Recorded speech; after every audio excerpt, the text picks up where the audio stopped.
Buonasera, Barbara Braghi, l'Empatico Giornale, Mostra del Cinema di Venezia 2025, 82esima edizione. Qui siamo allo spazio della Regione del Veneto, Hotel Excelsior, e c'è l'assessore alla cultura, allo sport e a quant'altro, Cristiano Corazzari, con delle belle iniziative che ci dirà lui adesso. Buonasera Assessore.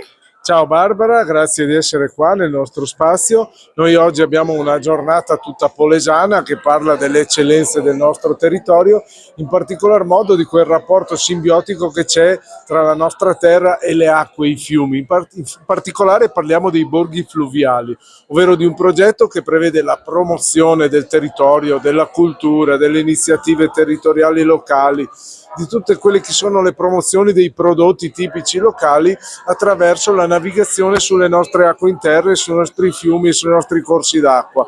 Un progetto che è portato avanti dalla provincia di Rovigo, dalla regione del Veneto, da tanti dei nostri comuni, vede capofila il comune di Fratta Polesine, e per noi è sicuramente un modo per far vedere come il Polesine possa essere visitato, conosciuto, amato, apprezzato attraverso i nostri corsi d'acqua, e ci crediamo molto perché è una forma di turismo veramente del cuore, un turismo lento, un turismo emozionale che per noi rappresenta una grande opportunità per far conoscere a tutti questa terra meravigliosa. Che è meravigliosa, Delta del Po e provincia di Rovigo, ma meravigliosa anche la Mostra del Cinema di Venezia, che ogni anno ci regala un vero sogno ad occhi aperti, perché è tra le più belle del mondo, se non la più bella del mondo. Beh, io devo dire che assolutamente è la prima mostra del cinema del mondo, non c'è Cannes che tenga, Venezia vede l'universo, il mondo, le galassie che guardano a Venezia, che guardano alla mostra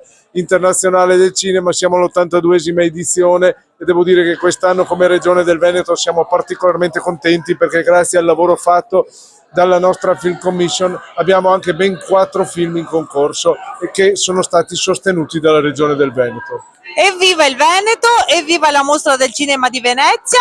Questo è lo spazio a Regione del Veneto, l'Empatico Giornale Barbara Braghi e l'assessore Regione Veneto Cristiano Corazzari, ciao. Ciao a tutti!